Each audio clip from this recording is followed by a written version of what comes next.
Okay, so this is a 1953 Kaiser Manhattan, and I'm going to walk you through the process of replacing the kingpins in the front suspension and steering. This car has just shy of 70,000 miles on it, so I'm almost sure the kingpins are original. But I could see, inspecting the front suspension, that there's quite a bit of play in the kingpins. So I thought it'd be a good idea to replace them. I'll put in the description below the video, I'll put some sources for the kingpin sets on this car. But to show you, so this car I've changed the air suspension, so this is going to look quite a bit different than what you'd have in a stock 53 Kaiser. But anyway, to focus on the kingpin, so grabbing the tire at the 6 and 12 o'clock position on the outside and rocking it back and forth, you could see quite a bit of movement right here. It's hard to make out with everything being so greasy and rusty, but so this is the spindle assembly with a spindle going out that way. But I could see the spindle assembly just, moving back and forth and making a light clunking sound. This will affect how the vehicle steers and how the tires wear, obviously. But inside of here, there's the large kingpin. There's a brass bushing right here and right here. Right here, the tip of my screwdriver here, it's can't really make it out, but this is actually a thrust bearing. Right here is some shims that you install to tighten it up. And at the very top and at the very bottom are expansion plugs that help to seal in the grease and keep out dirt and moisture from inside the kingpin bushings or bearings. But I'll show you. I have this car up on a lift. Here are the parts for the kingpin set. So the kingpin itself, the brass bushings, this is the thrust bearing. It's important to note that the thrust bearing, this right here, this is the open side of the bearing. You can see how it's formed. But this open side, this actually faces downward. And before you install this, try to pack this with as much grease as you can. This kingpin set I got is part of a new old stock set, but it's just top quality old American made stuff. Expansion plugs top and bottom, and the kit will come with a few shims. I actually found that the shims were not enough for me, so I went to the local hardware store and got this pin measures 800 thousandths of an inch in diameter, so just shy of 13/16 of an inch. As far as I can tell, there's no such thing as a 13/16 machine bushing, so I went to the store and got a 7/8 machine bushing that's 18 gauge. So that works out to be about 47 thousandths of an inch thick. That was just about perfect.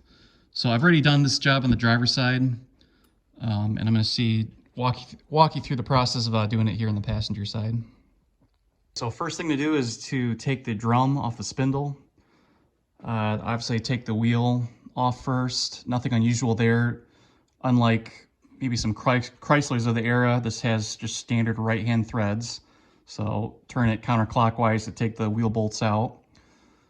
Then you're going to want to take a hammer and a screwdriver, or probably a chisel, and just gently tap around here to pop this bearing cap off. Bearing cap off, you're going to want to take out the cotter pin here and then undo this axle nut, or the spindle nut.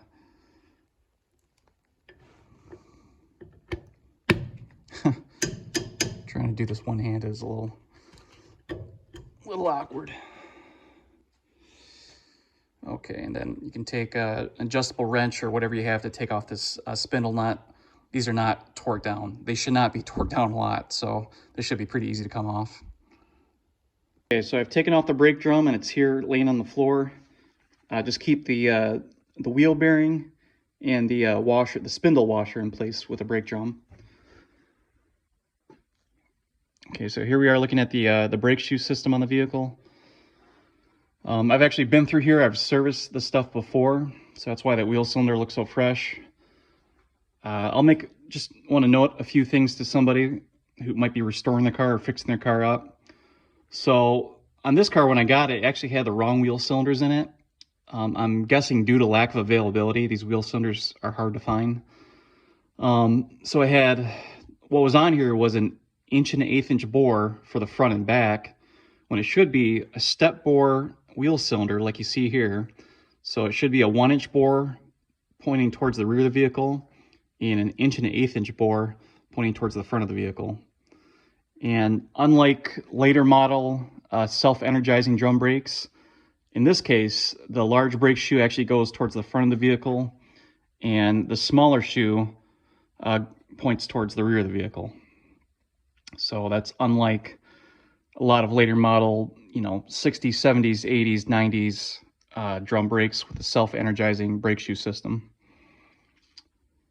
And yeah, I guess that's about it. So anyway, you have to take this backing plate off the spindle. So it's just very simple. It's got 4 3/8 bolts with a 9/16 head on them.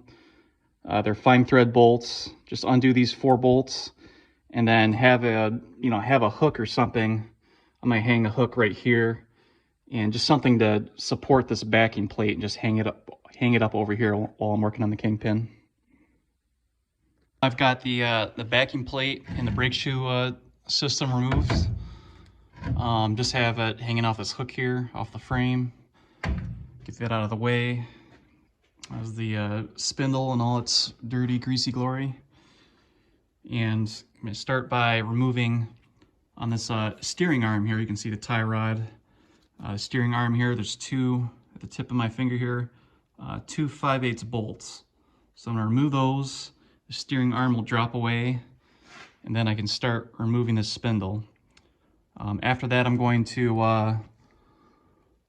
underneath here is an expansion plug, just like you'd see on the side of an engine block for the cooling system. So you drill a hole in it, and then you stick a punch, or if you drill a large enough hole, you can stick a screwdriver in and pop this expansion plug out. Underneath here is maybe a 1/8" to a 1/4" deep cavity that's just filled with grease. So there's enough room to stick a screwdriver or a punch in there and pop it out. Doesn't take much effort to pop them out. So I've drilled a 1/4" hole in the expansion plug that sits on top of the Kingpin. I put a punch in there and pry it out. Now at this point, underneath that grease there is the Kingpin itself. There is a pinch bolt, or a wedge really, right here at the tip of my finger.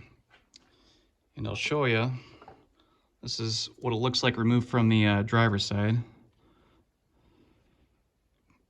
And you can see how it's got a ramp machined into it.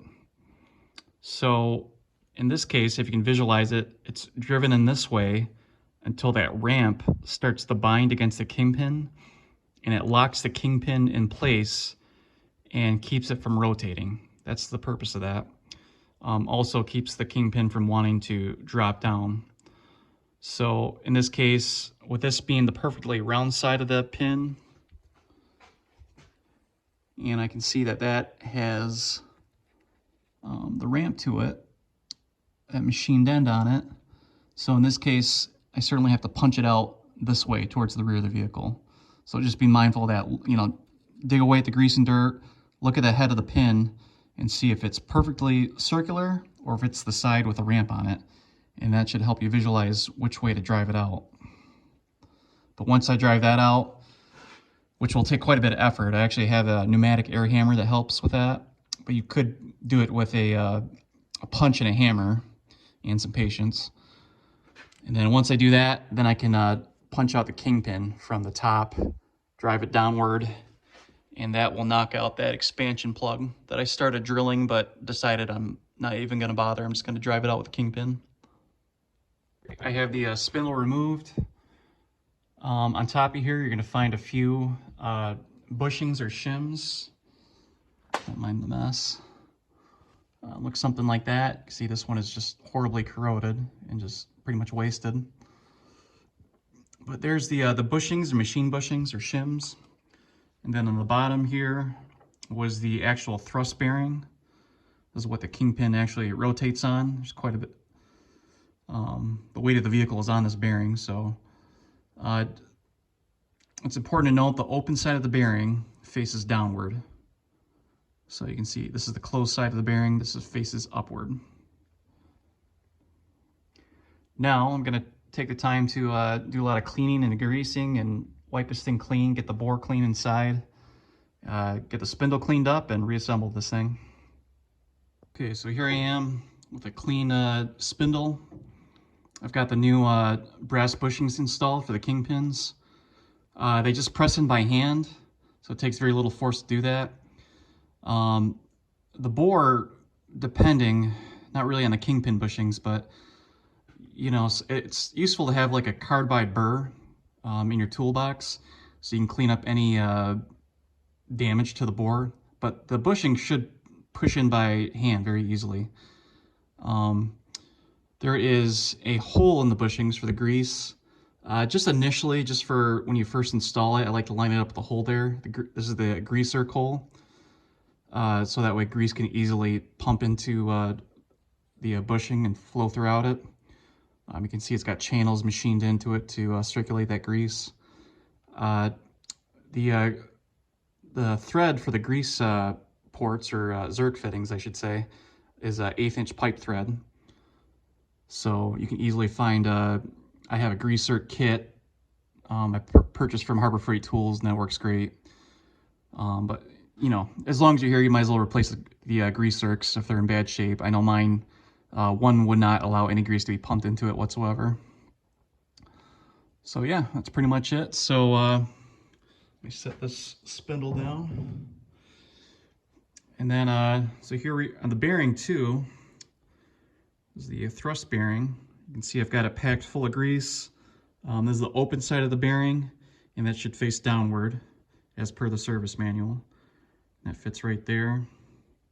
It's actually such a nice machine surface, so the suction of the grease holds it in place. And then on top, I'm going to use, this is a machine bushing. This is 18 gauge or 47 thousandths of an inch, which is, at least on the driver's side, that was just perfect. So you want to put in enough bushings on top so it's really nice and tight. By the book, at the end of the, right at the cotter pin hole there, on the end of the spindle, using a spring scale, it's supposed to be anywhere between 0 and 5 pounds of force to rotate the spindle. So use that to measure how many shims you put on top there, but honestly, you want it as tight as reasonably possible. You definitely don't want to hammer in the shims. Just whatever, you want to put in as many shims as you can to get it as tight as possible by hand.